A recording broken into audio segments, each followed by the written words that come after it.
Iris. And I'm Summer, and welcome to Lockdown Lounge. Where we're going to show you how to have happy hour right in your home. We're going to show you how to make our favorite happy hour cocktails, honey. How you doing, Summer? I'm good. How are you? I'm good, enjoying this little quarantine life.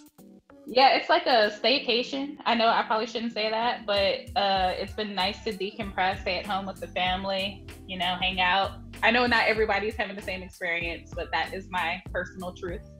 I'm still essential, so I still go out, but I'm home just like y'all. I only work and come back, which is why me and Summer decided to do this. We know everybody's at home right now. You can't go out to your favorite bars or your happy hours or party with your friends. So we started this so that people can have some options and chill and drink with us.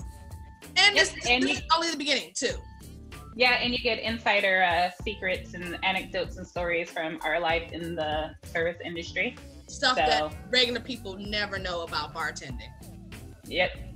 Stuff we probably shouldn't share, but whatever. We're gonna be drinking, so we're gonna tell you anyway. We're gonna talk about it. And like I said, this is only the beginning, guys. You could be on lockdown for many things, whether it's a pandemic, you're broke and you can't go outside, your legs are broke, you're on house arrest, or maybe you're just legs are broke. I'm just saying. Or maybe you're just an introvert who likes to stay inside and watch YouTube. This is for you guys. That's me right there. Although I do miss bars. I will say I miss bars, but I am the introvert that likes to stay home, drink, and watch YouTube. Nice. So. Well, little secret, guys, this is actually not our first recording. We actually had a recording before this, but it was kind of raw, kind of new to this. So we decided to regroup and come back. But we did want to give you a little flashback of some information about us as bartenders. Okay, so we're about to go back in time. Ready, Summer? Ooh, okay, here we go. Hi, y'all. How we doing? Hi. To Lockdown Lounge. I'm Iris. I have been a bartender for about 10 plus years in the DMV area. To my left is my good Judy Summer. Hi, I've been a bartender, in the industry actually, in the DMV area for about 7 years. It's been a while. Been a while for both of us. We are some old heads in this game. I'm not as bad as you though, girl. You've been I'm career bartender right here. Yeah, career bartender. I just got out the game and got me a good steady job. Nice. So cheesy. Okay, so now that you have met us and we've told you a little bit about us, we were just too lazy to do that entire segment over again, which is why you have the flashback. We weren't doing that one, we were talking about margaritas. This time we're going to be talking about rum in general, actually, because rum is actually something that you will quite frequently find on a lot of happy hour menus, different sorts of cocktails. So I picked a cocktail, Myris picked a cocktail. We're going to show you how we make them, talk about them, all that stuff. So, Myris, you want to tell us about rum? Yep, quick facts about rum. Rum, hold on, sorry. I got to get my notes. I don't care what y'all think about me. Rum is made from sugarcane molasses. It's usually aged in barrels. Fun fact about rum, I guess, I don't know, it would be a fun fact to us because we're black. Rum was invented on plantations, on sugar plantations by slaves. So, one more thing. Another thing the white man stole from the black folks. Please, that's just a joke. We don't want to get caught up in the YouTube world being those, Anyway. Yeah. So it happened when slaves discovered that molasses can be fermented into alcohol, and thus rum was born. In about early 1600s, 1630-ish or so, in Nevis, how do you pronounce it? About early 1600s, maybe more into the 1700s when it was redefined, I guess. Well, when it was distilled on a gross commercial, platform, but 1630-ish. Also, a quick fact, what we traditionally know as rum, that is the origin story. However, rum in general is distilled from sugar cane, and in Indonesia and Asia, parts of Asia, were actually India as well, Indonesia, and China. The Philippines. They were China's, maybe the Philippines, I don't know. they were actually distilling something that was quite similar to rum, but it was just sugarcane. It was also like red rice and other stuff. So it's not quite rum, but that was around the same time that pure rum was created in the Americas in the early 1600s. So your facts.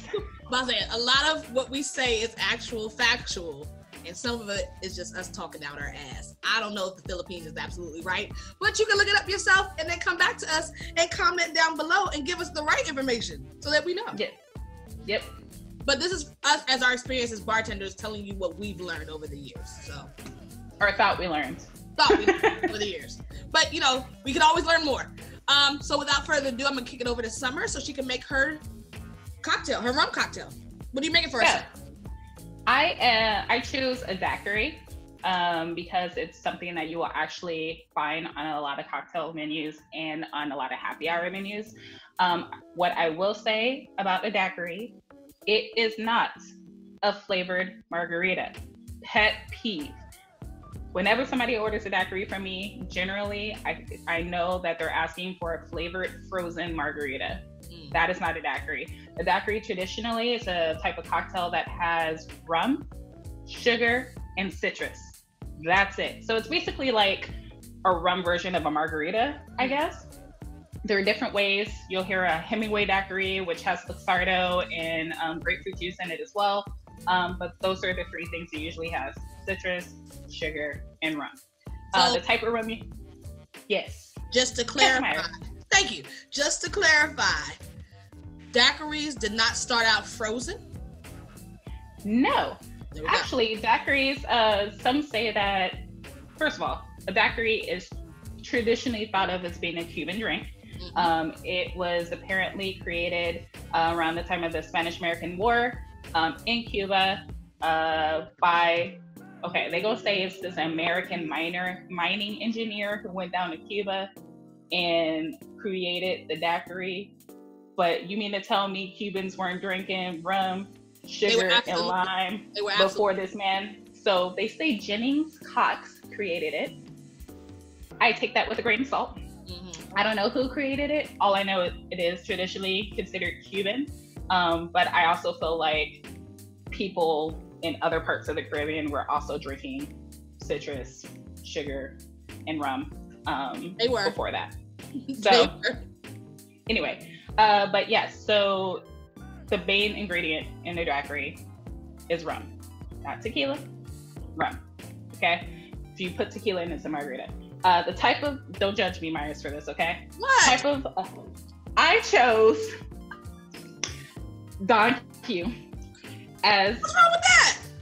Okay, so this is a handle of Don Q. I don't typically keep handles of liquor in my apartment, in my house, but at the liquor store. Her husband? No. See, what happened was at the liquor store. I like to call it. Can I please explain? Go ahead, tell your drink. So at the liquor store, the fifth of Don Q was like only $2 less than a handle. So we're being economical in these pandemic times, and we got the handle. Okay. And by we, I mean my husband got the handle. I chose Don Q. Yeah, my husband loves rum, so I chose Don Q because Don Q is actually, I would say, like a mid-shelf rum, kind of on par of the same level as Bacardi.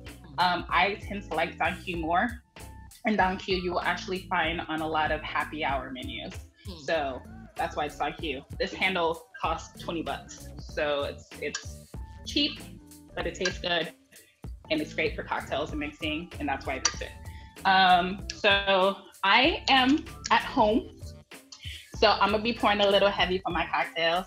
This is not probably the same portions you're gonna get at a happy hour, but this is my happy hour. I'm at home, lockdown lounge, so I can do what I want to do. That's right.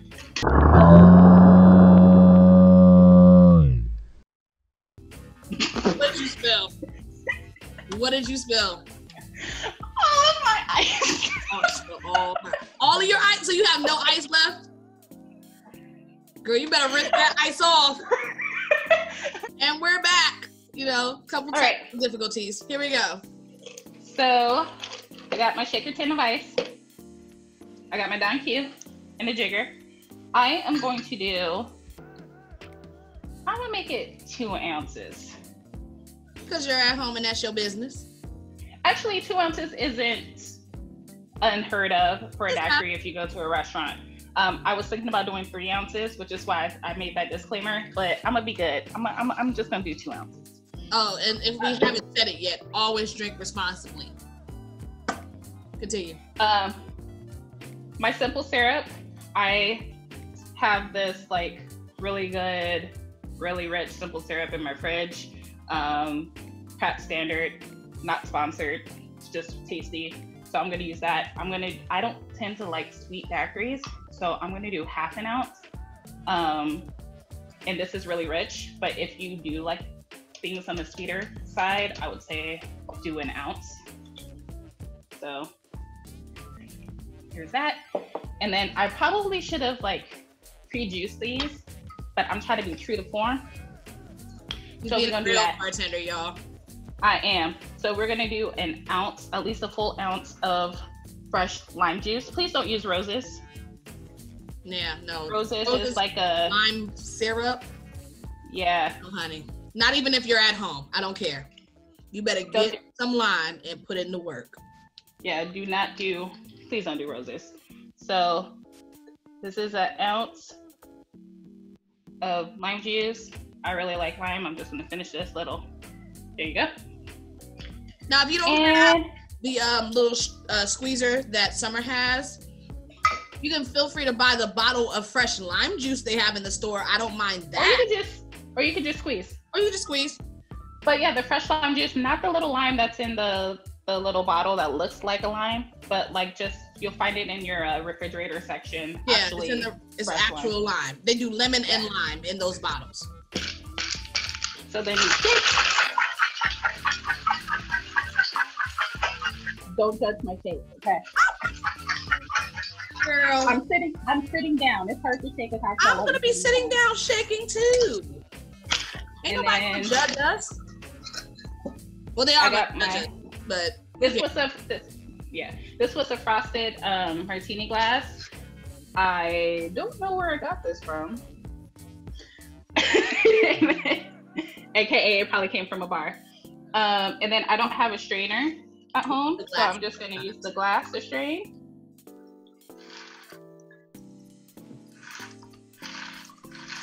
You can double strain this if you don't want the little, usually I would double strain this if I was at my bar, because there's a lot of ice broken up in here. And then just like a little lime wheel. Isn't that pretty? As a garnish. And there you have it. Very nice. Very nice. How's it taste? Oh God. Awesome. It's tart. There's a hint of sweetness. It's refreshing. You taste the rum. That's dangerous. I can like be on a beach somewhere on the porch and I can crush this like a limeade. Rum is a dangerous thing, honey. Like dangerous. This is good. In the right cocktail, it can make you a fool the rest of the night. So with that being said, I'm gonna make my drink.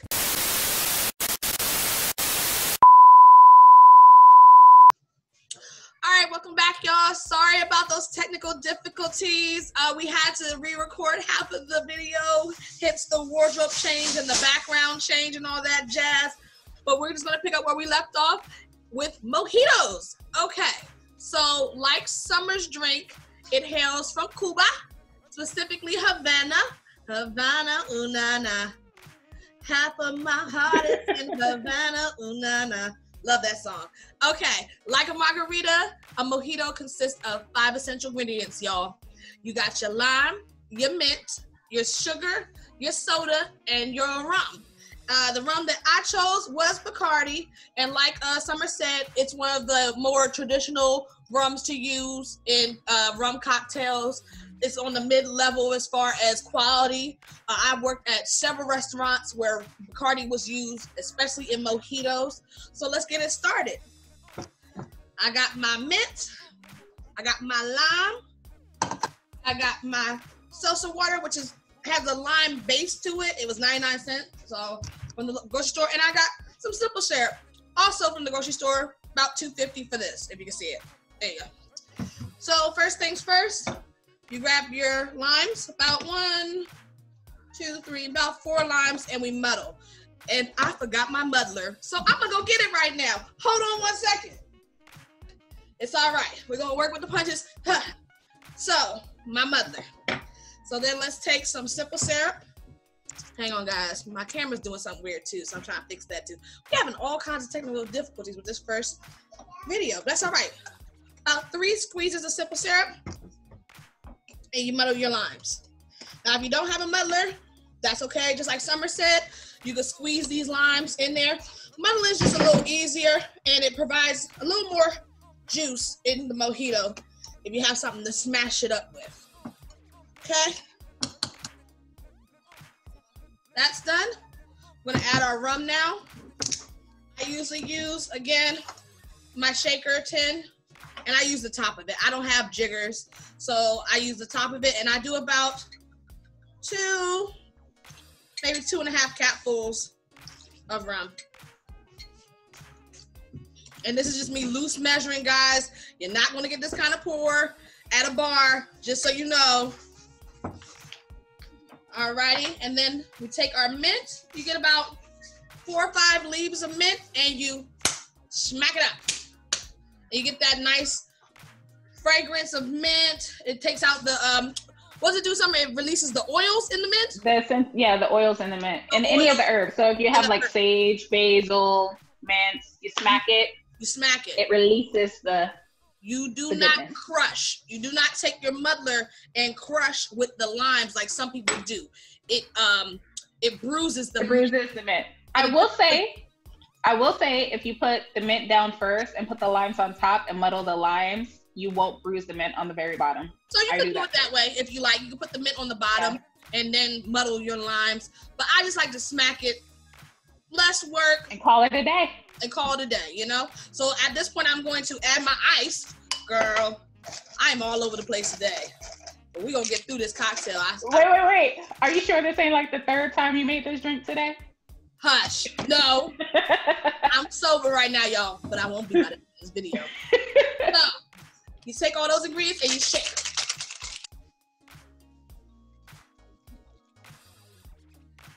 Alrighty, I'm gonna shake it a little more because I like a little frost to my drink. So then you take the whole thing, including the ice, and you pour it into your glass. And then you top it with soda water. Please do not put the soda water in your shaker to shake because it's carbonated, guys. If you shake it, first of all, the lid might pop off of it. Second, you're flattening your soda. You want to get that nice? Did y'all hear that? I hope y'all heard that. That nice little. I heard it. It sounded good.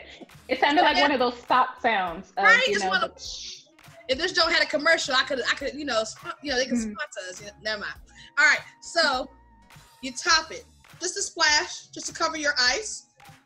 And usually at this point, if you're at a bar, the bartender probably would put like a sugar cane in your glass.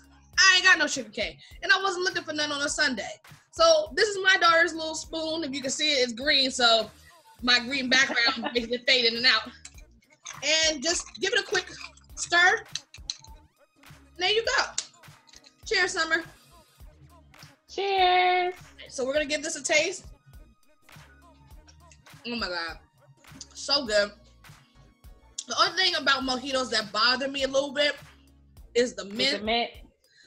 I like to taste the mint, but I don't like the mint in the mouth, if that makes sense. What you can do is double strain. You can strain it so you still get the taste of the mint without that actual plant in the glass. So just use your strainer. If you have like a sifter at home, just pour it through, and then it'll take out all the little mint pieces, but you'll still taste the mint. The other thing, guys, is most of the time people drink these through straws. I suggest the environmental straws that you can keep in your house because, you know, we're trying to protect the planet and all that stuff. So we're trying to stay away from plastic. I don't have one. I did have one, but I have kids and they get into my shit and my shit gets ruined. But I love them. Little monsters. They're not. And on that note, we talk about monsters. So what do you think about, well, when we're filming this, it's still during the quarantine in some places. Some states have decided to reopen already. My state, I'm in Maryland. Maryland has reopened, but certain counties have extended the stay-at-home order. My county, Myris's county too, have extended the stay-at-home orders. So we're still quarantined, but other parts of the state are open. What do you think about the fact that our area, the DMV, apparently has the highest COVID testing positive rates in the area right now? To be honest with you, I just feel like people aren't listening like they should be. But I let people like go, hey, it's your life, do what you want. I'm not about to sit here on this channel and judge nobody else's actions. If you feel like you can go outside, you know, that's your business. Me personally, I'm gonna stay in the house. Like, I actually spoke to another friend of mine the other day, and he asked me, Myris, if they open up, you know, parts of Maryland that we live in, would you go outside? And I'm like, no, sir. I've watched horror movies and disaster movies all my life. The black girl does not last that long if she does stupid shit. So you go ahead and you go outside and be the guinea pig. I'm gonna stay my ass right at home. Did you hear about, I think it was the hairdresser, I think in Georgia? That did hair at 91 COVID cases, that's what you're talking about? See? Exposed 91 different people to COVID because she was systematic. And she, couldn't believe a whole lot of things. People, just do something to your hair in the house. Common sense. Like, if you're showing symptoms, if you're sick, especially do not leave. Like, I don't understand. Why are you going to work? The only thing that may have saved them is that she was wearing a mask while she was doing everyone's hair, and all of her clients were wearing masks. So we don't know how many people have tested.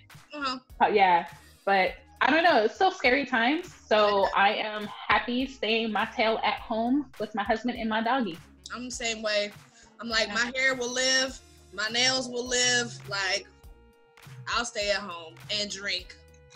And you're right, exactly. Myris, what is your craziest bartender story? Well, some of my craziest always have something to do with sex, honey.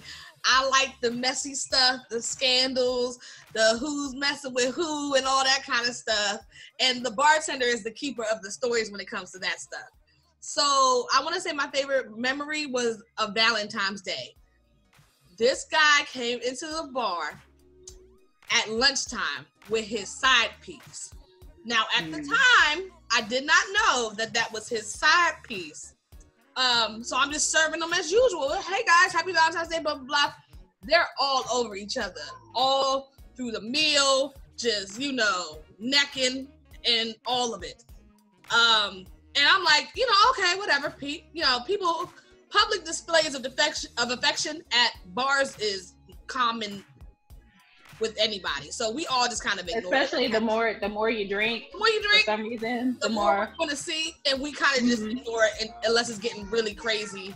Then we got to like boot you out sometimes. But usually people keep it pretty PG at least. So so they have their lunch and they leave, and you know, they pay and he tips good, and so like, cool. I'm working all day for Valentine's Day. It's dinner time now. This dude comes back for dinner, but with his wife. Bum, bum, bum. Lord. It's at the bar again, though. Like, I was like, why he ain't take a table? Like, so he sits in the bar, and we both give each other this look like, you know I know. And he gives me this look like, I know you know, I know that you know. But she don't know. You know? And I was like, oh, shit. So now I gotta act, you know, I gotta be a homie to this dude and just pretend like I don't know something, which I did. And he tipped me better the second time because I was a homie. You better. Because I'd have told. That tip was less than 20%. Oh, I'd have snitched. He was buying your silence. Mm-hmm. He better. Have you ever? I accidentally put somebody on blast, not realizing. You did? Well, okay, so it was a quasi-regular, not someone that we're on first name basis, but I've seen him before multiple times, and I had seen him with a young lady, and when he came in again with a young lady, I said, "Hi, nice to see you again," and the woman looked at him. It was like, "Oh, you been here before?" I was like, "Ooh." Women are smart, I swear. But I'm like, maybe he came in for lunch. Maybe he came in with a business associate. So I was like, you know what? Later on, I was like, I'm sorry, I mistook you for someone else. You have one of those faces. I tried to clean it up. I'd be a homie. But tried. Didn't happen. Yeah, I don't know. I can't even tell you if I saw him again after that. But what I will say, it happens. You're not the first person I heard put somebody on blast. My story that just came up. Go ahead. Just remember, I had somebody who wanted to look Instagram rich. So he came in, sat at the bar, ordered like an iced tea or a Blue Moon or something. I couldn't even tell you. And had the nerve to ask me if he could see the bottle of Dom Perignon. And I was like, see it? He's like, yeah, I want to take pictures with it. I said, sir, you want me to get a $300 bottle of champagne out from our fridge and bring it to you to put in your hands, not because you want to buy it, but because you want to take pictures with it? And he said, yes. I said, no. He said, well, I'll tip you really well. I was like, well, why would I give you something that you're not going to purchase just for you to put your paws on? This is predates Corona, okay? Yeah. But still, he wanted to put his paws on it, have it warm up because he's sitting there trying to look insta-rich. I hate that. Don't do no shit like that. I mean, don't do that shit nowhere. Don't do that at the bar. Don't do that at the shoe store, putting on shoes and taking pictures with them and taking them off. Don't do that with purses. None of that. Like, just be you, man. Like, I don't get it. I mean, I guess, I don't know. I'm sorry, if you really had money like that, you wouldn't be drinking Dom at a restaurant anyway. I'll say rich people don't really do that shit, for real. I will say I have a bar regular who would regularly come in, sit at the bar, and you know, his bill could be $40 and he'd always leave. He'd just look at the bill and then leave several 20s and walk out. Dip. Yeah. You know what I'm talking about. I have a regular like that too. She lives in Potomac. She comes in, orders pretty much the same stuff, cocktail, food, maybe a dessert every once in a while, and she always tips ridiculous on the check. Like, so this guy does that too, and it's just him by himself. Yeah. And sometimes when he get a little lit during lunch, usually if he drinks this like a Corona, he gets a soup, some fish, and calls it a day. When he gets a little lit, sometimes he likes to order the bottle of Dom, and he'll sit at the bar, drink bottle of Dom. I know exactly who you're talking about. Exactly. And then still tip like 50% on the check and dip. I'm like, that's how you do it. And he's not taking pictures. He's not trying to look great. He's just like, yo, what's the best champagne on here? Wear Dom. T-shirts and tennis shoes to the bar. That man. And sweats. He don't have to floss. You know exactly who I'm talking about. Yeah, he don't got to floss his money. We all know he rich and he don't dress or act rich at all. So you don't have to be a poser, guys. It's okay.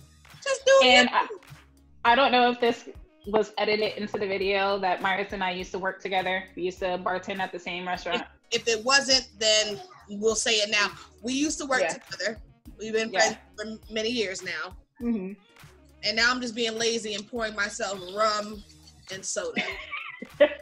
She don't feel like making a mojito because we hate making mojitos as bartenders. We hate it. Bartender, I'm glad we brought that up. We hate making mojitos. Please do not be that D-bag at the bar that orders mojitos. They take a lot of time and unless it's on the menu. If it's on the menu, we can't get mad because it's on the menu, you're ordering it. But if it's not on the menu, you coming in on a Friday night happy hour, it's really, really busy, and you're gonna ask me for a mojito, you automatically have become my least favorite guest.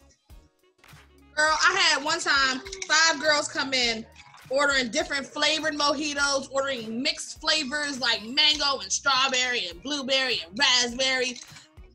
Oh my God, their ticket went to the back. I was like, I can't do it right now. I won't. And that's probably a secret we should have said. But guys, we're busy. We work hard as bartenders. We're making a lot of drinks at once, and the mojito will slow down the process. And then so and so in the back room doesn't get his beer, and he get mad at us. You know, like, just help us, help you. That's all we say. Help us, help you. Yeah. And on that note, this has been our first actual